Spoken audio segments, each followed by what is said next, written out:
Welcome to Retirement Key Radio with Abe Abish.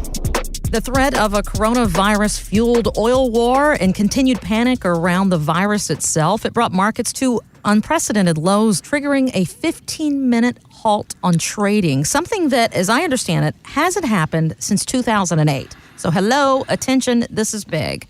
But Stacey Cunningham, she is the president of the New York Stock Exchange, she told CNBC that this was only a precautionary measure on the 9th. Over the years, we've seen, way back when we've triggered these before, and the markets continue to operate. It's a long-term market for investors. Okay, so nothing to see here? Everything's fine?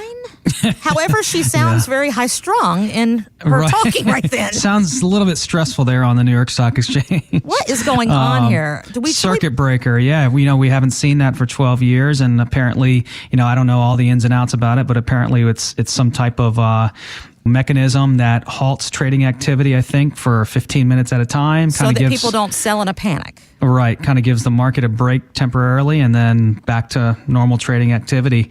And that's what happened this week for the first time, apparently, since 2008, which is really interesting and something to keep an eye on. No, it's more than interesting. This is where we're at. When you start having things like that happen, our hearts drop a little bit. Right. When you start seeing things like the Dow Jones is off to its worst day potentially in the last 32 years since the 1987 crash, when you start seeing headlines that say free fall. Yeah, you sent me a screenshot the other day. I think it was a CNN article just titled free fall. Right. And then you see the traders with their face in their hands, at the trading desk. This is, Kristen, why our clients work with us, right? Because these things in the markets happen, and it's normal and healthy for these things to happen in the markets from time to time. I mean, the markets have been straight up on an 11-year bull run. We all knew this was coming. We've been talking about this for years on this radio show, Kristen, about getting our clients' monies in the right places way in advance before these things happen, right? And to be really well diversified across many different asset classes so that you don't have to worry about a 2-week free fall in the market or potentially a really bad down year or two in the market. Or like some are saying, this is a warning that we're headed to a recession. I mean, we don't know. Exactly. Yeah. Who knows? But I can tell you our clients aren't worried about it because they've done the planning in advance. They've been prudent. When the market was up, the S&P was up nearly 30% last year.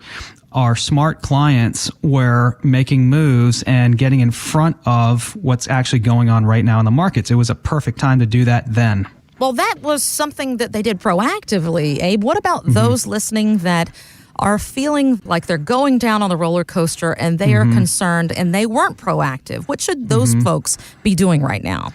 Yeah, that's tough. And I think it all depends on people's situations. Perhaps if you're my age, I'm 40, it doesn't really matter to me too much because I am 32 years away as the law stands right now before the IRS is going to make me take out an RMD from my 401k and IRAs. I'm 32 years away from that.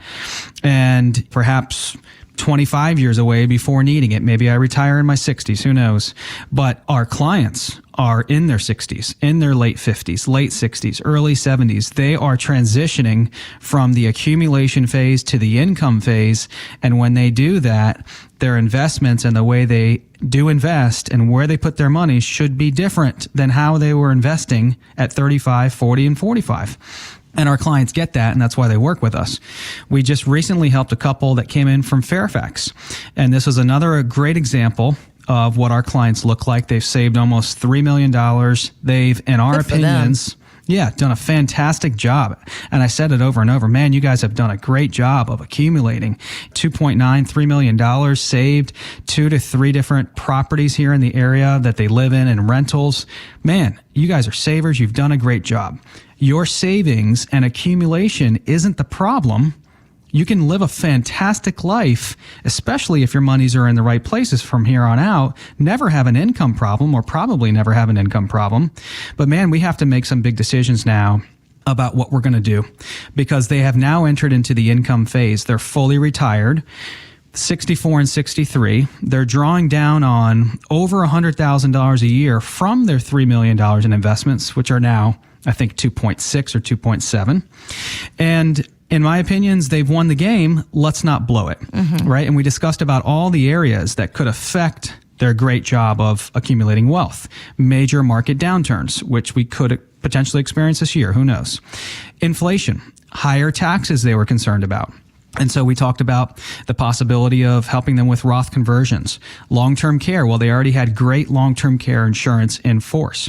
So one of their biggest concerns was, how are these market downturns going to affect us in the income phase?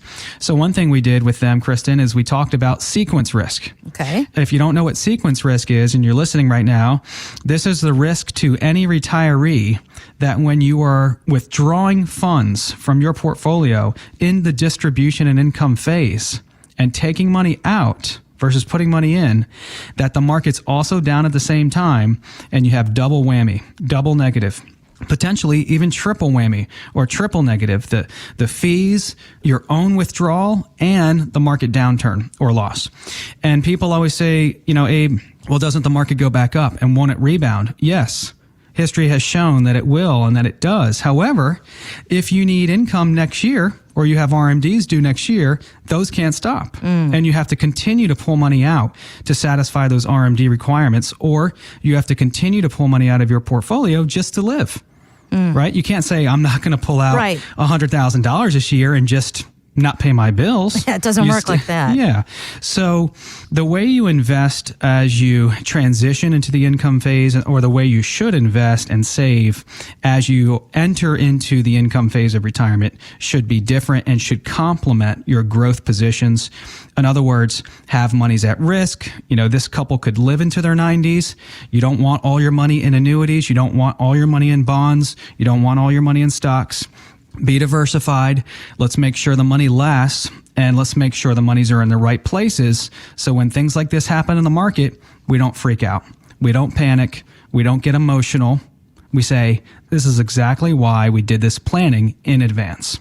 Abe, when we think about the recent market correction, the first concern that probably comes to mind for most of us is, is my 401k or other investment accounts, how are they affected? But the Wall Street Journal is pointing out that pension funds now have a majority of their assets in the market, meaning that they suffered some significant losses recently.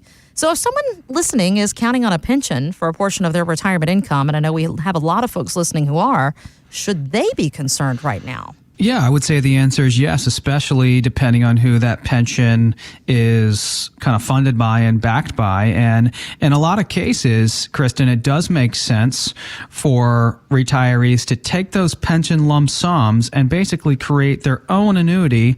And it would make sense to do that if at least we can get as much guaranteed income out of our own annuity compared to the pension program. A lot of times, if we can get as much income out of our own annuity as the pension program, it does make sense to take that lump sum rollover and do it on our own, essentially.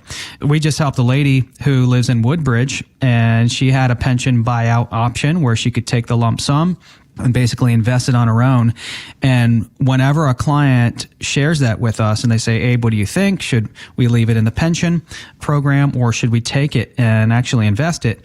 We always tell people, well, let us run the numbers. Let us look at apples to apples. What is the exact monthly payment that the pension plan is promising or guaranteeing to pay you? And then what would the income be if we took that lump sum, invested it on your own in your own annuity that was guaranteed? And oftentimes we can create just as much income, if not more, and have access to those funds over our lifetime. And if that's the case, man, in our opinions, it's a no-brainer because you have access to those funds, you have growth of those funds, you have a death benefit where once you choose that pension option in the pension program and you make that decision, it is final for life. It can't be reversed. If you make the decision to go with your pension program, it is done, and hopefully you'll get that monthly paycheck for the rest of your life. But I think, looking at pension programs and their stability, and if they're going to be around, for the rest of your life, there are reasons why these pension programs and companies are offering these buyout packages. There are reasons why they're saying, hey, Mr. Jones, if you want, you can take your $500,000 now. We're offering that to you now as an option. There are reasons why these options are coming up for clients to take. So you would definitely want to run the numbers, and we did for this lady. She's 70. She lives in Woodbridge, and it made sense for her to take the lump sum and actually purchase an annuity on her own, which she has access to over her lifetime, can grow it, and can create the same amount of income that her pension plan would have created in her own annuity. Find out more at retirementkeyradio.com. Financial professionals are not licensed in all 50 states. To find out if Abraham Abish is licensed in your state, please call 571-577-9968. Abish Financial Services is not affiliated with nor endorsed by the Social Security Administration or any other government agency and does not provide legal or tax advice. Annuity guarantees rely solely on the financial strength and claims-paying ability of the issuing insurance company. By contacting us, you may be provided with information about insurance and annuity products offered through Abraham Abish, NPM number 770-3575.